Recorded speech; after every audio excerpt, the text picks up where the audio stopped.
50,000 years ago, wasting time could be dangerous. Every hour mattered. Food had to be found. Fire had to be protected. Tools had to be repaired. And when darkness covered the land, the world beyond the flames almost disappeared. A broken spear could ruin a hunt. A failed hunt could leave the entire group hungry. And a serious injury could change the rest of your life.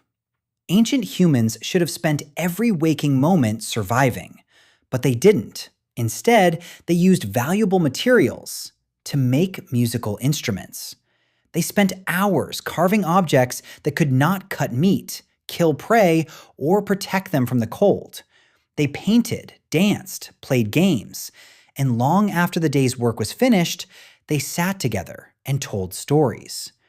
In a world where survival was never guaranteed, humans repeatedly chose to spend time on things that seemed completely unnecessary. So, why? What did humans do for fun 50,000 years ago? And could those seemingly useless activities have been one of the reasons our species survived? The first problem is that fun does not survive underground very well. A stone blade can remain buried for tens of thousands of years. A song cannot. Bones can show us what people ate. Tools can show us how they hunted. Ash can show us where they built fires. But none of those things can tell us what made them laugh. A dance disappears the moment the body stops moving. A game played with sticks may leave nothing behind. A story dies when the last person who remembers it dies. That means archaeologists usually find only fragments: a flute, a carved animal, a shell with a hole through it, a handprint on a cave wall. Small objects that survived, while almost everything surrounding them vanished. And from those fragments, we have to reconstruct an entire hidden side of prehistoric life. What they suggest is surprising. Ancient humans were not spending every moment in fear. Even in dangerous environments, they created time for enjoyment. Not after survival was finished. Survival was never finished. They made time anyway. Some of the clearest evidence comes from music. Archaeologists have discovered flutes made from bird bones and mammoth ivory that are around 40,000 years old. These were not damaged bones that happened to produce sound. Someone deliberately chose the material. Someone shaped it. Someone carefully placed the finger holes. And someone learned how to make it produce controlled notes. The mammoth ivory flutes were especially difficult to create. Ivory is curved and solid. It had to be split apart, hollowed out, and carefully joined together again.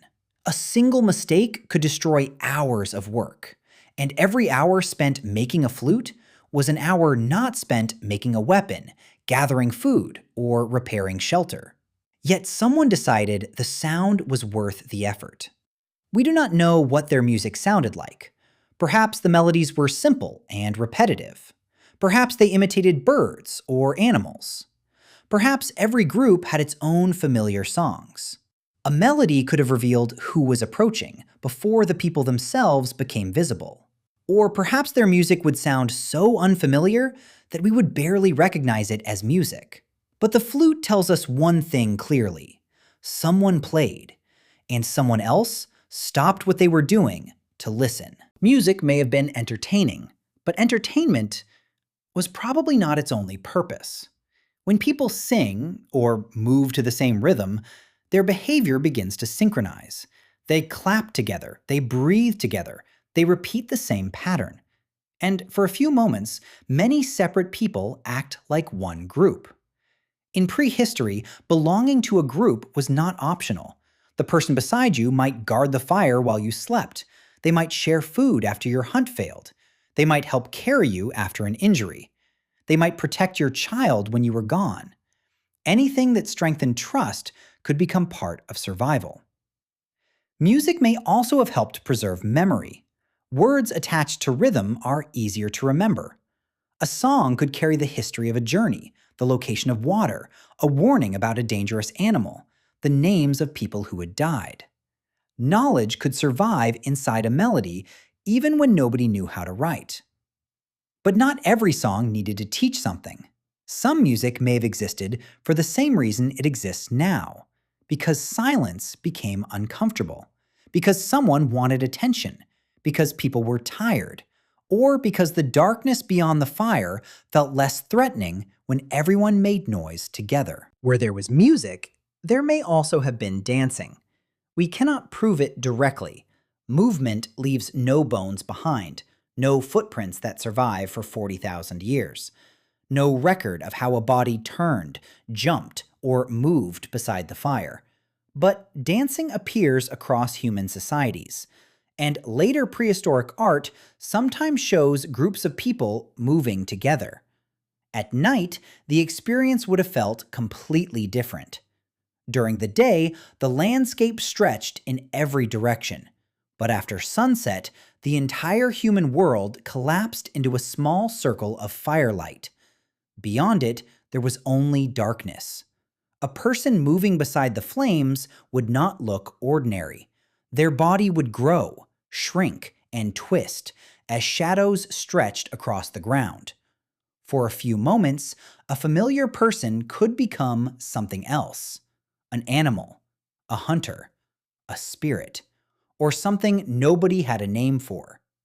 Dancing may have been part of rituals. It may have followed a successful hunt, a funeral, the arrival of a new season. It may have helped people enter powerful emotional states, where fear, grief, or excitement spread through the whole group. But not every dance needed to be sacred. Sometimes it may simply have been a performance, one person moving while everyone else watched. Someone copying the walk of an animal, someone imitating another member of the group, someone exaggerating every movement until the others began to laugh. Prehistoric dance may have been one of the most dramatic forms of entertainment humans could create. No stage, no written script, no special equipment. Only a body, a fire, and an audience waiting to see what happened next. For prehistoric children, play and survival were probably almost impossible to separate. There were no classrooms, no written instructions, no safe training grounds. Children learned by watching older people and trying to copy them. They may have followed tracks, thrown small spears, climbed trees, wrestled, hidden from one another, or practiced with miniature versions of adult tools. Archaeologists sometimes discover small objects that resemble weapons or tools. Some may have been toys, some may have been used for teaching, others may have served completely different purposes. The evidence is uncertain. But children in hunter-gatherer communities often learn through observation, imitation, and play. It is likely prehistoric children did something similar. A game of throwing stones could teach accuracy. A hiding game could teach silence and awareness. Wrestling could teach balance and control. A race could reveal who was fast enough to chase wounded prey or escape something chasing them. The children may have believed they were only playing, but the adults may have seen something else. Future hunters, future gatheringers, future protectors. And the game allowed mistakes to happen before those mistakes became fatal. Ancient humans also made objects that offered no obvious protection.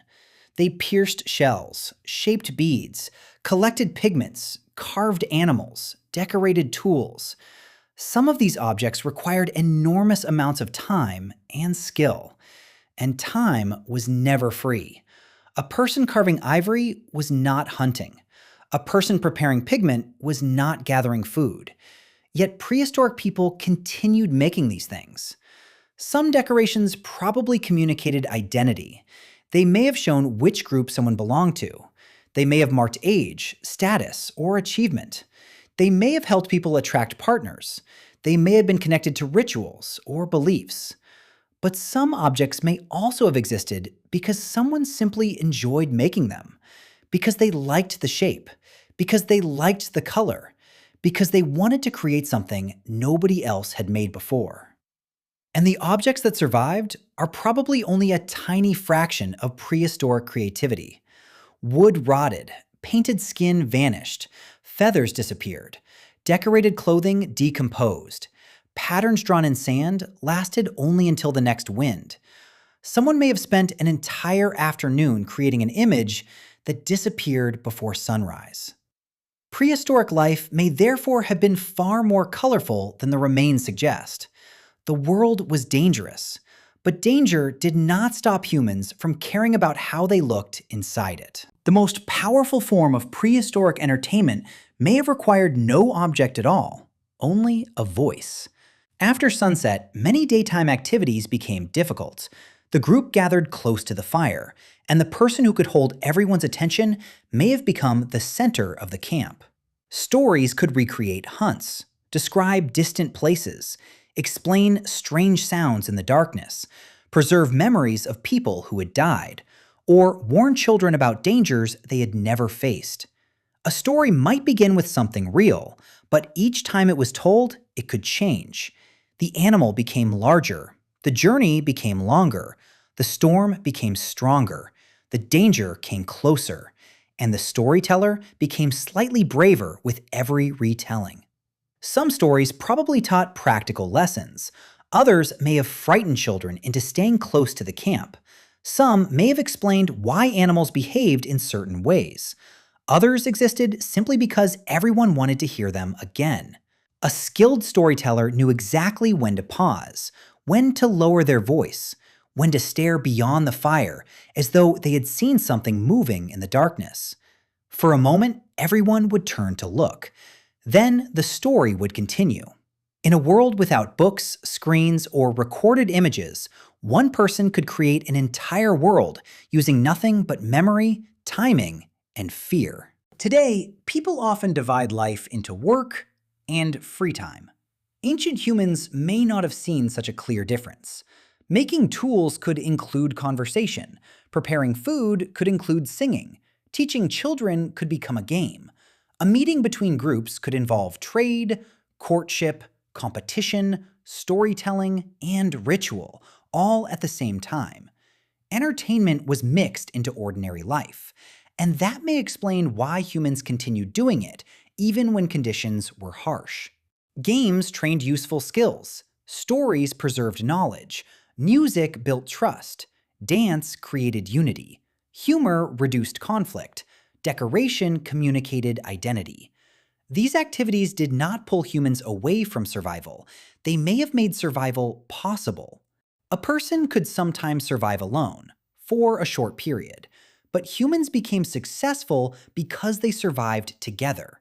And a group needs more than food. It needs trust, shared memories, shared rules, and reasons for people to remain beside one another when leaving might seem easier. Ancient humans lived in a world that could kill them without warning. They faced hunger, cold, predators, injuries, disease, and nights so dark that the landscape disappeared, only a few meters beyond the fire. Yet they still made music. They still carved objects. They still played. They still told stories and laughed at one another. Not because life was easy, but perhaps because it was not. Fun gave children a way to learn before failure became deadly. It gave adults a way to compete without fighting. It gave people a way to preserve memories without writing. And it gave the group a reason to gather when the day was over. For a few hours, the fire became more than protection from the cold. It became a stage, a classroom, a meeting place, and the center of a community. We will never hear their favorite song. We will never know the rules of their games. We will never understand their funniest joke. Almost all of it vanished. But the few objects that survived reveal something important. 50,000 years ago, humans were not only trying to avoid death, they were already trying to make life worth surviving.